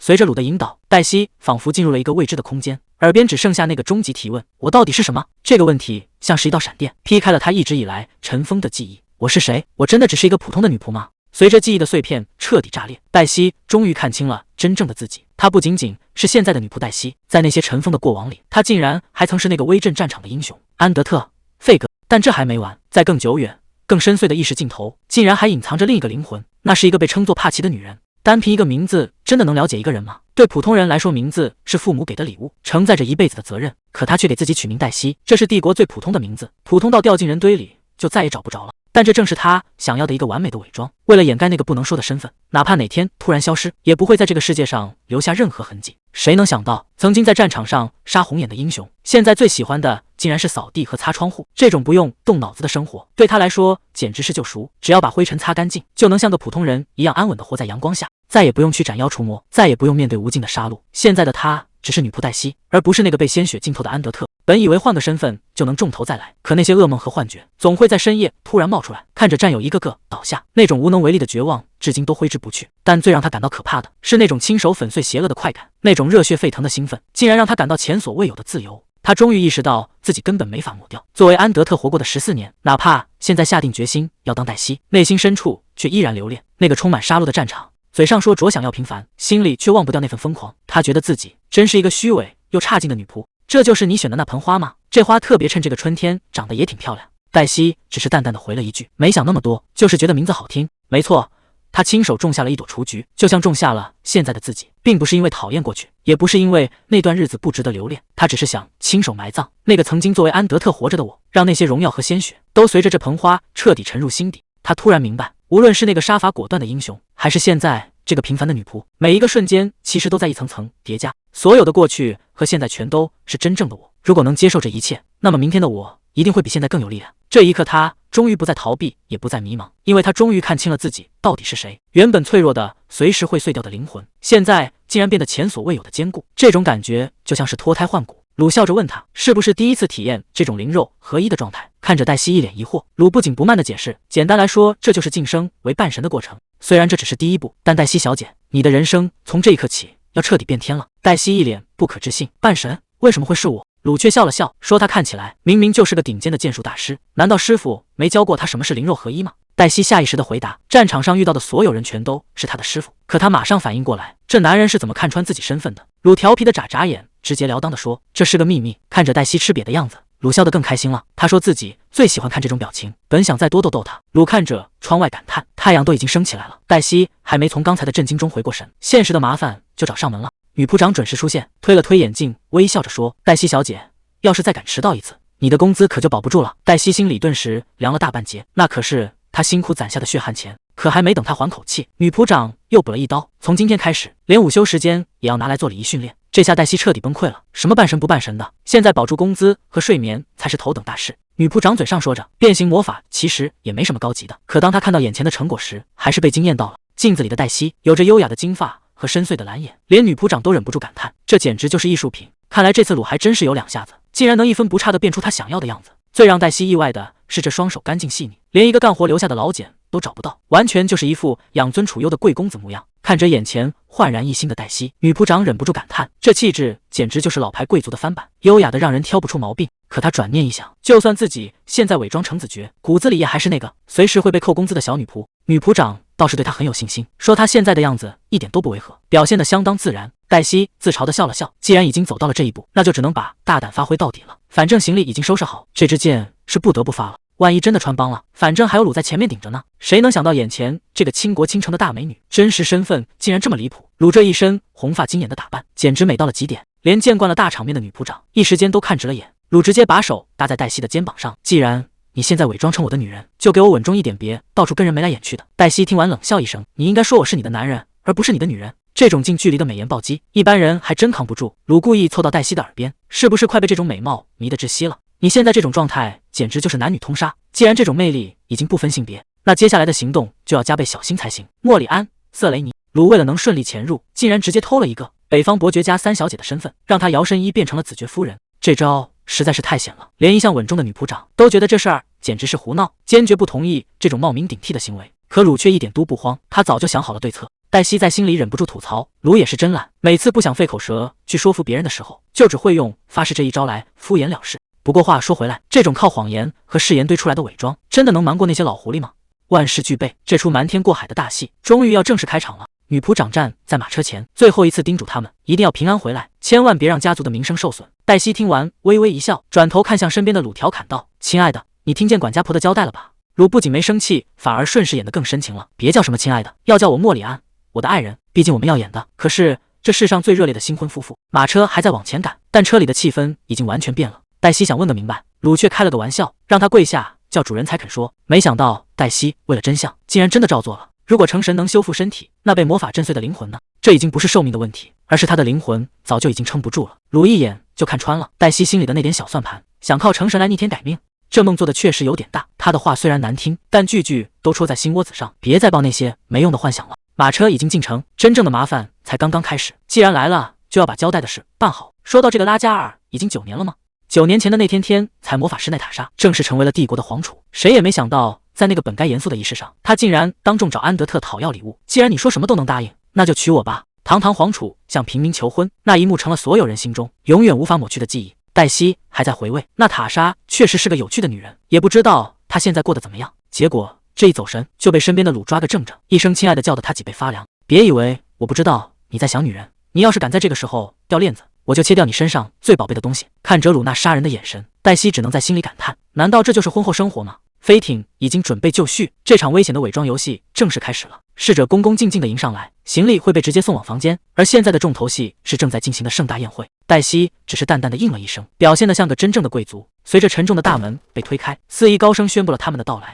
两人这一亮相瞬间成了全场的焦点，路人们都在背后嘀咕，这位从不露面的子爵竟然现身了。鲁倒是很享受这种目光，还调侃黛西别身在福中不知福。可黛西现在心里只有2个字：完蛋。出发前女仆长千叮咛万嘱咐，让她一定要背熟社交名单。结果关键时刻，她彻底掉链子，脑子里一片空白。就在她心虚的不行的时候，身后突然传来一个声音：喂，那边那个，这下麻烦了，难道这么快就要露馅了吗？你真的是维瑟伍德子爵吗？这一声质问让黛西心里咯噔一下，这下撞枪口上了。眼前这位罗萨贝尔伯爵不仅是前任子爵的岳父，更是黛西曾经并肩作战的老战友。虽然头发白了，但那双锐利的眼睛一点没变。就在黛西愣神的时候，鲁在背后狠狠掐了他一把，他这才反应过来，赶紧开启影帝模式套近乎，搬出女仆长的名号，再一通英雄崇拜的彩虹屁，总算把这位老伯爵给唬住了。鲁更是影后附体，不仅编了个完美的出身，还当众大秀恩爱，直言为了丈夫走多远都愿意。看着两人这副甜蜜的样子，老伯爵似乎也有些动摇了。这出戏看来还得继续演下去。黛西看着眼前这位老伯爵，突然想起以前在军队的日子，那可是出了名的魔鬼训练，连敬礼姿势不对都要受罚，简直是个硬骨头。考虑到我只是那个榨干女儿家产的女婿的侄子，甚至连招呼都懒得，更别说通知他结婚了，难怪他会生气。好在黛西反应快，赶紧找了个借口把话圆过去。老伯爵虽然脸色不好看，但心里还是记挂着家族情分，感叹只要香火没断就好。临走前，伯爵还不忘叮嘱他们要小心，毕竟这宴会上可不全是讲交情的人。看着伯爵离开的背影，黛西总算松了一口气。本想趁热打铁再去多认识几个人，却被鲁拦住了。没必要在这儿应急，咱们先回房间，真正有心的人自然会主动找上门来。这招守株待兔才是真正的重头戏。卢果然没猜错，大鱼这么快就上钩了。房门刚关上没多久，想结交子爵的人就排起了长队，门槛都快被踩烂了。这一波社交车轮战下来，黛西整个人都被榨干了。刚送走最后一波客人，他就直接瘫在床上动弹不得。他叮嘱鲁晚宴前叫他，随后便陷入了沉睡。鲁倒是落得清闲，一边喝茶一边盘算着接下来的计划。可就在黛西迷迷糊糊的时候，他突然感觉到不对劲，明明只是睡个觉，为什么胳膊会感觉这么沉？难道这房间里还有除了他们之外的人吗？黛西这一觉睡得太死，睁眼一看，阳光竟然已经洒满了房间，这下坏了，说好的晚宴前叫醒呢？还没等他回过神，转头一看，整个人彻底定住了。鲁居然就躺在他怀里，两人还贴得这么近。还没等他反应过来，鲁开口就是一句亲爱的，这下他彻底被吓精神了。结果鲁反手就是一个威胁，嫌他太吵破坏气氛，再闹就直接把他从飞艇上扔下去。鲁入戏太深，非说两人现在是新婚夫妻。黛西听得整个人都乱了，这逻辑简直离谱。可对方根本不吃这一套，还调侃他是不是害羞了。虽然嫌弃他顶着一张男人的脸，但谁让他现在是他心爱的子爵呢？鲁递来一份日程表，黛西一看直接傻眼了，上面写的全是吃喝玩乐，这哪是工作，分明是度假。可对方却说拉关系就是贵族的头等大事。黛西这下坐不住了，她换上西装准备立刻动身，有些真相必须亲自去查清楚。黛西推断出买凶杀人的主使就在贵族议会里，证据就是他一宣布要出席，那些刺客就彻底销声匿迹了。看来对方是打算在议会直接碰面。鲁听玩笑的意味深长，夸他这脑子转的确实快。还没等黛西追问，他反手一个亲吻，直接让他没话说了。鲁像个没事人一样，笑着祝他一路顺风。黛西面上强装镇定，心里早就把对方骂了100遍。这疯子绝对是故意的，明明只是在演戏执行任务，居然还敢动手动脚，这多余的动作跟任务根本没半毛钱关系。黛西刚一露面，两个想攀高枝的富家子弟就凑了上来，一个家里开报社，一个家里开银行，对着他就是一顿疯狂套近乎。黛西故意装作记不住名字，还随和的提议大家以后就是哥们了，这可把那两个有钱人给乐坏了，毕竟能跟子绝交朋友，那是想都不敢想。楼下正闹得不可开交，两人热情邀请他一起去凑个热闹，黛西却直接拒绝了，看戏不重要，他还有更急的事要办。现场这人山人海的架势，全是冲着这场继承战来的。黛西一听这家族的名字，就知道事情绝对不简单。这个伯克利格雷顿家族可是帝国最硬核的守护者，选家主不看血缘，也不看男女，谁的拳头硬谁就是老大。现任家主更是传说中的剑圣，而场上那个显眼的银发少女，就是顺位第2的天才剑士金，对手是顺位第5的奥斯特。话音刚落，两人直接开打，这可不是什么点到为止的切磋，而是赌上命运的生死决斗。场上的局势瞬间炸裂，金的剑法快得只剩下残影。黛西在台下看得连连点头，直呼这表现真够厉害的，在这个年纪能有这种水平，简直就是个怪物天才。黛西甚至被他的眼神给镇住了，那是一种要把对手彻底吞噬的压迫感。反观对面的奥斯特，手里的剑已经被压得死死的，面对这种级别的对手，他现在连喘口气的机会都没有。谁能想到台上的天才少女金真实身份竟然是暗杀工会的首领，外号见鬼，是个只为金而生的疯子。像金这样的人为什么要卷进这种肮脏的买卖？黛西正琢磨着怎么剥夺金的继承权，耳边却突然响起一个狂妄的声音，那声音疯狂叫嚣着让对手冲过来。黛西整个人都愣住了，他刚才到底听到了什么？场上的对决已经进入白热化，金和奥斯特的刀刃撞得火星四溅，但那个诡异的声音竟然又响了。他在嫌弃这场战斗结束的太快，黛西这才反应过来，难道是剑在说话？这下事情彻底不对劲了，那把剑简直像个嗜血的战斗狂。在他的疯狂挑衅下，奥斯特像发了疯一样发起冲锋，结果被金一脚狠狠踹飞了出去。黛西这下彻底懵了，他意识到自己竟然能听到剑的声音，难道这就是传说中的身心合一？这种离谱的事情居然真的发生了。场上的战斗已经分出了胜负，奥斯特被金一剑直指喉咙，动弹不得，但金并没有打算取他性命，而是收起长剑径直朝黛西走了过来。他优雅的自报家门，说自己就是金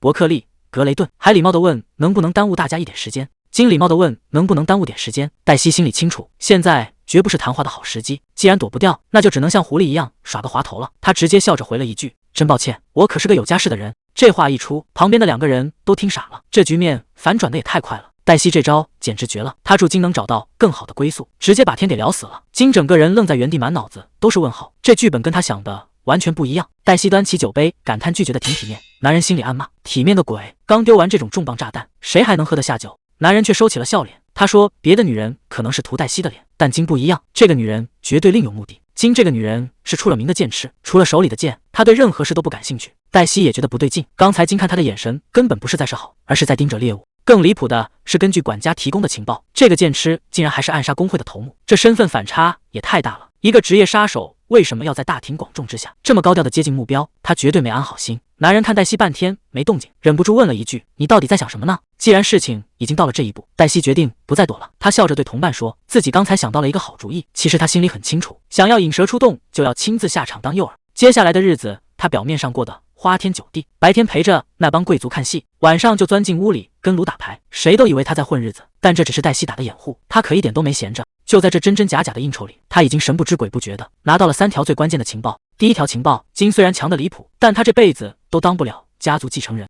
因为他家里有个叫加洛什的天才，那是金一次都没赢过的怪物，所以他才要跑出来自己搞暗杀工会。第二条情报，那个叫莫里安的红发女人曾经在北方的神权国留学，通过她的人脉，或许就能查清楚卢为什么要冒充那个家族的身份。最后也是最关键的一点，黛西放下酒杯，看着眼前的2个男人问：“你们有没有听说过迪安·凯特的神器？”这话一出，刚才还热闹的气氛一下子就变了。黛西故意装出一副随意的样子，说自己打听神器只是为了哄老婆开心，想带她去寻宝。可这话一出，对面的男人脸色就变了。他压低声音劝黛西趁早打消这个念头。旁边的男人也跟着搭腔，说最近传闻有一群大人物也在找这件神器，那可不是普通人能碰的东西。黛西心里咯噔一下，大人物，看来事情果然没那么简单。他一边摆弄着手里的筹码，一边在心里盘算，如果真是这样，那个雇主现在肯定就在这艘飞空艇上。既然动静已经闹得这么大，不管是金还是那个幕后黑手，也该坐不住主动找上门来了。现在的黛西简直成了整个赌场的中心，所有人都像苍蝇一样围着他转。有人盯着他的牌直摇头，说：“子爵大人，这把牌太烂，肯定赢不了。”可旁边的人却不信邪，非要在他身上压重注。黛西看着这乱哄哄的场面，心里也纳闷。从今天早上开始，这帮人就跟吃错药了一样，死活都要黏着他。他无奈的笑了笑，半开玩笑的问同伴：“难道是因为我长得太帅，所以才这么招人烦吗？”这话一出，旁边的男人直接听不下去了，吐槽他讲冷笑话的水平实在是烂透了。看着黛西还在那儿自我感觉良好，2个损友终于坐不住了。男人叹了口气，示意男人赶紧给这家伙补课，好让他清醒清醒。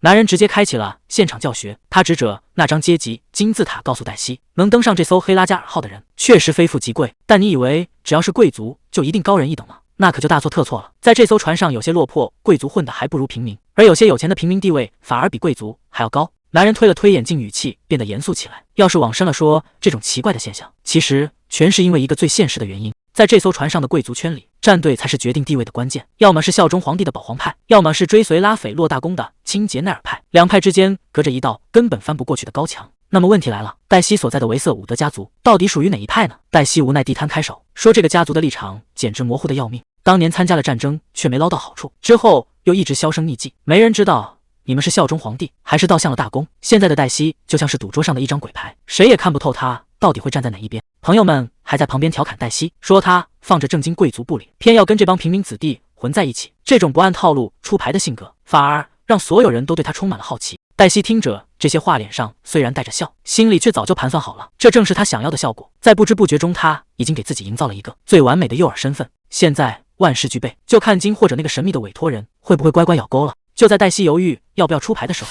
杰哈克突然贴了上来，语气里全是挑衅。他笑眯眯地盯着黛西，问他是不是捏着一手好牌，却因为胆子太小才玩得这么保守。黛西表面上没说话，心里却咯噔一下。其实从他听到那个管家提起那个特殊的名字开始，他就预感到会有这么一刻。周围的人都在窃窃私语。杰哈克优雅地行了个礼，语气玩味地说：“幸会了，维瑟伍德子爵，他就是杰哈克·伯克利·格雷顿大公。”黛西也顺势放下手里的牌，平静地报上了自己的名字。但2人的关系远不止初次见面这么简单。黛西看着眼前的男人，往事瞬间涌上心头。黛西微笑着伸出手，说：“能见到这位传说中的剑圣，真是莫大的荣幸。”黛西心里很清楚，从踏上这艘船开始，他就知道2人迟早会有重逢的这一天。曾经的他跟随那位传说中的剑圣修行，在无数次死里逃生中才换来如今的地位。那些并肩作战的日子，对他来说比任何东西都要宝贝。但这些记忆真的只是过去吗？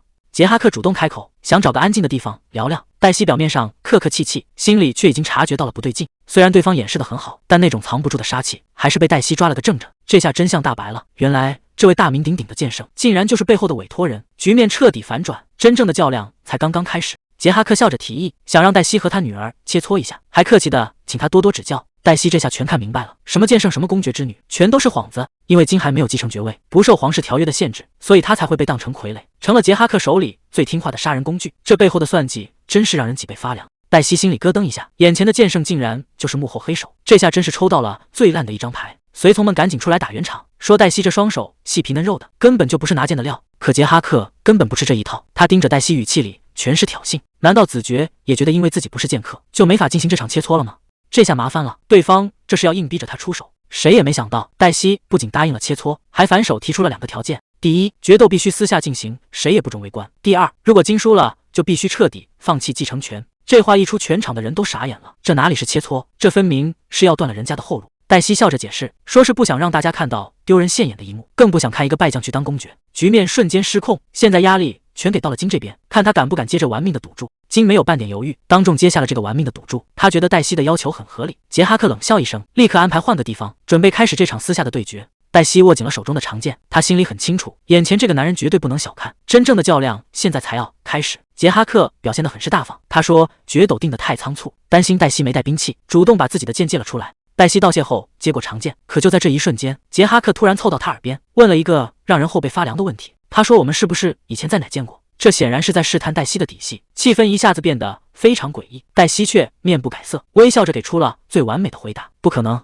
这绝对是我们第一次见面。黛西仔细检查了杰哈克借给他的剑，总觉得哪里不对劲，这老狐狸主动借剑肯定没安好心。为了保险起见，黛西决定根本不用这把剑，他甚至当众放出了狠话。他说咱们简单点，只要你能逼我拔出这把剑，就算你赢了。这话简直是赤裸裸的羞辱。金的眼神里瞬间全是杀气，黛西这是打算连剑都不拔就要赢了他。金彻底被激怒了，他不再打算给黛西留任何面子，不管对手是谁，他都要将其彻底扫平。就在这一瞬间，金像一道闪电般冲了出去。黛西嘴上说着不客气，手里的动作却一点没慢，2把剑重地撞在一起，火星四溅。黛西这才发现事情不对劲，这眼神这力道，金根本不是在跟他切磋，而是真的想要他的命。金的攻势确实很猛，但是黛西连剑圣的攻击都挡下过无数次，这种程度的爆发在他眼里根本不算什么。就在2人错身的瞬间，黛西反手一挑，直接把金的长剑甩飞了出去。金还没来得及反应，黛西已经欺身而上，一记重拳狠狠砸在他的腹部，紧接着未出鞘的剑柄已经死死抵住了他的咽喉。胜负已定，金彻底愣在原地，他怎么也没想到黛西真的连剑都没拔，就让他输得体无完肤。黛西居高临下的看着倒地的金，语气冷得让人脊背发凉。他说接下来就是你的脚踝和手腕了，这一顿毒打下去，金别说走路了，恐怕连笔都拿不稳。他彻底认栽了，低着头说我输了，按照约定我会放弃继承人的位置。黛西心里乐开了花，这下总算把麻烦事给解决了。他大方地收起剑，甚至还允许金在临走前多问他2个问题。金忍不住开口问，到底要怎么做才能在这个年纪拥有这种实力？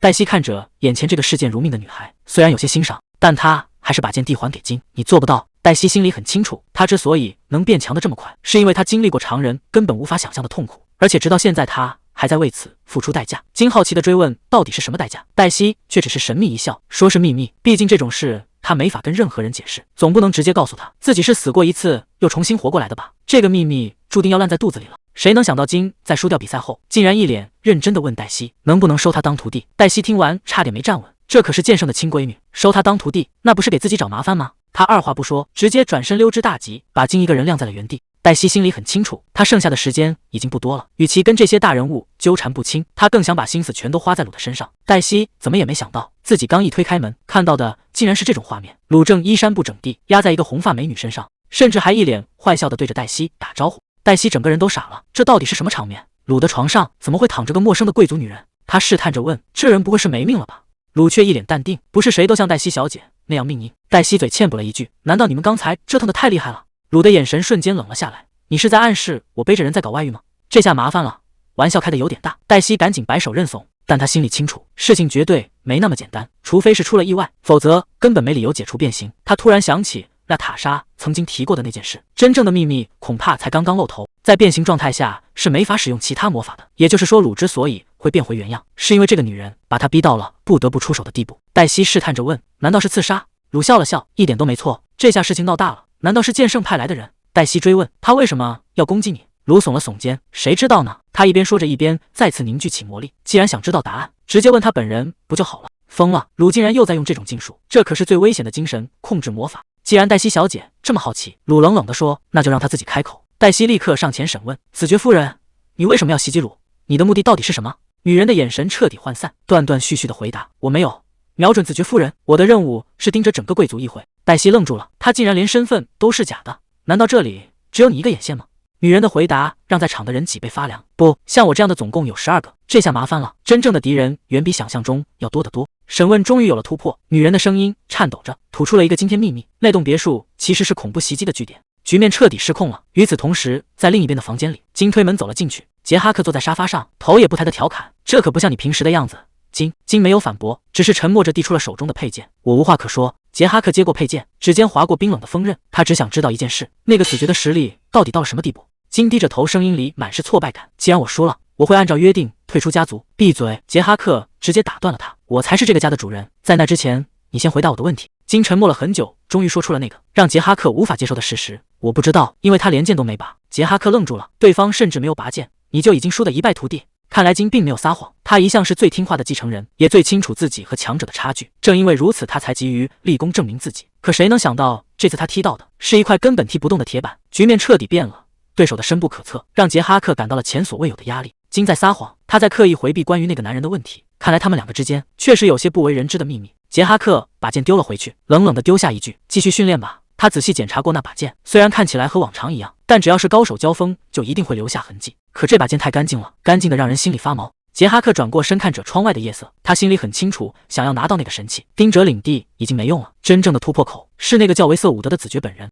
尤其是他身上那种说不上来的熟悉感，这才是最让他在意的。事情越来越有意思了，这场博弈才刚刚进入正题，虽然这听起来很矛盾，但直觉告诉杰哈克，现在还不是杀掉那个男人的时候。当然，他也没打算等太久，那件传说中的神器他志在必得。杰哈克转过头看向一直待命的金，如果你真的想离开家族，我不会拦着你，我相信你已经考虑清楚了。不过，杰哈克话锋一转，我有一个条件。这一句话让原本缓和的气氛瞬间又紧绷了起来。没人知道这个条件背后到底藏着什么样的代价。